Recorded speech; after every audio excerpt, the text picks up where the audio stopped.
They say money changes people, but I disagree. I think money just pulls off the mask. 5 years ago, I pulled my son-in-law out of a hole so deep he couldn't see the sky. I did it in secret to protect his pride and my daughter's future. Now he's standing in my house, calling me a burden in front of my own grandchildren. He thinks he's a self-made man. He's about to find out exactly who made him and how quickly I can unmake him. Welcome back to the channel.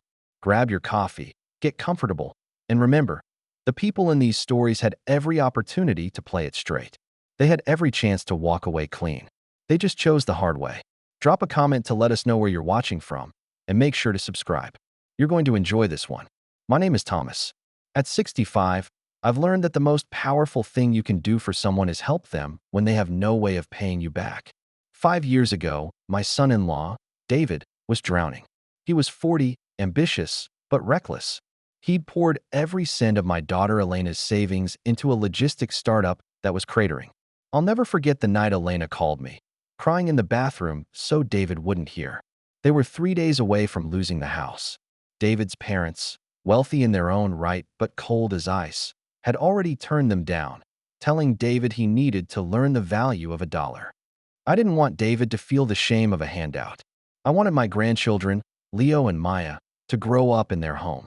So, I acted through a shadow bridge loan firm. I moved $2 million of my life's work through an anonymous corporate entity. To David, it looked like a miracle investor had seen potential in his failing company. He never knew it was me. I saved his career, his marriage, and his ego. That was my first mistake. Fast forward to today. David's company didn't just survive, it exploded. He's a success story now.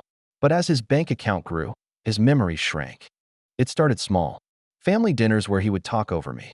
He began referring to me as the old man who worked with his hands, contrasting it with his visionary, tech-based wealth.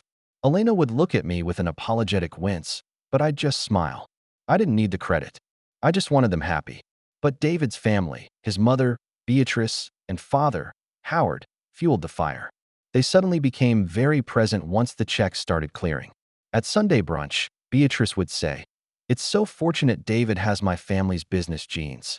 Imagine where he'd be if he'd stayed in that blue-collar mindset."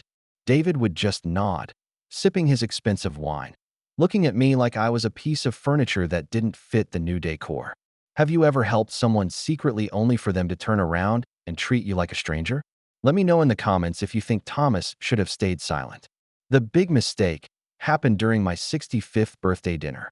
Elena had organized it, but David insisted on paying, making sure everyone at the table knew exactly how much the vintage champagne cost.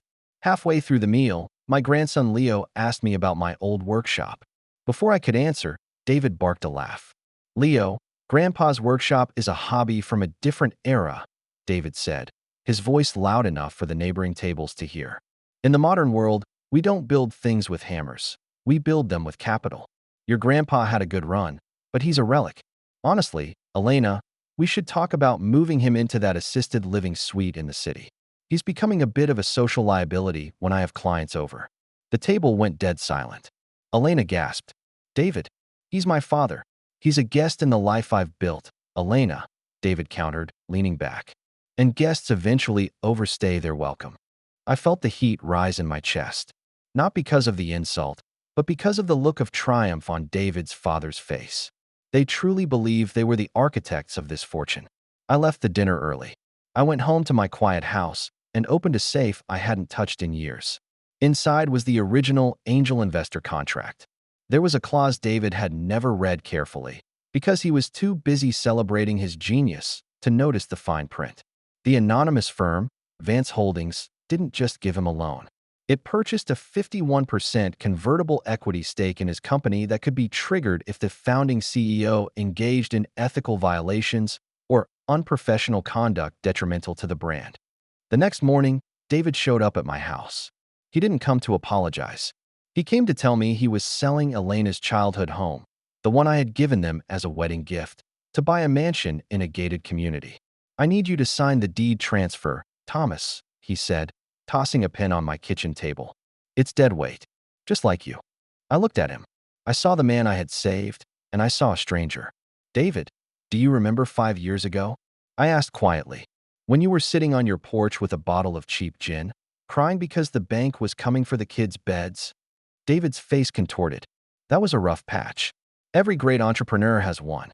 I pulled myself out. I found an investor who saw my worth. Something you never did. I saw your worth, David. I saw it more than anyone. Clearly not, he sneered.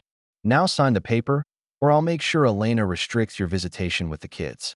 I don't want your old world bitterness rubbing off on my heirs. That was the moment. The bridge didn't just burn, I detonated it. I didn't sign the paper. Instead, I called a meeting of the Vance Holdings board, which was just me and my longtime attorney. The next day, David was at his office, preparing for his Man of the Year interview with a local business magazine. His parents were there, preening for the cameras. I walked in, not in my work boots, but in the suit I wore when I ran my own firm 20 years ago. Thomas, what are you doing here? David demanded. Security. Security isn't coming, David, my attorney said, stepping forward. As of 10 minutes ago, Vance Holdings has triggered the equity conversion clause. Due to your public disparagement of the primary shareholder and the attempted fraudulent transfer of family assets, you are no longer the CEO of this company. David laughed, a high-pitched, panicked sound. Vance Holdings? I don't care about some shadow firm. My investor is a billionaire in Singapore. The billionaire in Singapore is a shell, David, I said, walking to his desk. I turned his nameplate face down. It was me. It was always me. That $2 million that saved your life? That was my retirement fund. I saved you because I loved my daughter. I stayed silent because I wanted you to feel like a man. Is it ever okay to keep a secret this big, or did Thomas create this monster by not being honest from the start? Tell me your side below. The magazine photographer started snapping pictures as David's father, Howard, turned red. You're the investor? That's impossible.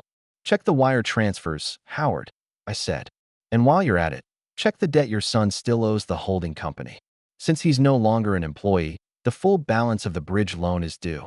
Today, David collapsed into his chair. The visionary was gone.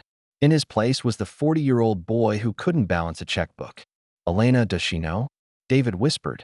She does now, Elena said, stepping into the office. She was holding the kids' hands. She had heard everything on the speakerphone. You told me your parents helped us. You lied to me for 5 years, David. And you insulted the man who gave us everything. I didn't take the company to be greedy. I took it to protect it. I installed Elena as the new chairwoman. She had the business degree and the heart that David lacked. David didn't get his mansion. He didn't even get to keep the Man of the Year title. He moved back into his parents' basement, the very people who had refused to help him when he was down. He thinks he was betrayed. He thinks I took something from him. He's wrong. I didn't take his company. I just stopped lending it to him. As for my grandchildren, they still visit my workshop every Saturday. Leo is learning to build a birdhouse. He asked me if hammers were still important in the modern world. I told him that it doesn't matter how much money you have. If you don't know how to build something from the ground up, you'll never know how to keep it from falling apart. David, thought he was the king. He forgot that every king is only as strong as the people who support the throne. He chose the hard way, and now he's learning what it's like to live without the old man in his corner. What would you have done? Would you have let him keep the company after he insulted you? Or was this the only way to teach him a lesson?